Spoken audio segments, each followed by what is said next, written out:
Okay, this is a public work stand. Never seen it before. It's been here a while since people have had time to scratch away at the sticker here. But what they do is they put on the ends of these cords various tools like this. This is to remove the tire, the screwdriver, probably the most used star wrench, I guess.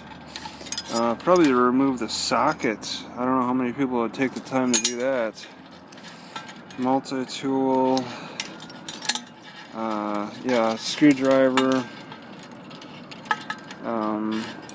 Probably another tire remover. And one thing that got stolen here on the end.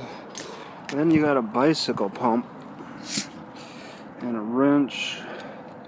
Another tire remover. So they focus on tire removing. That's pretty neat. They have bicycles fix station.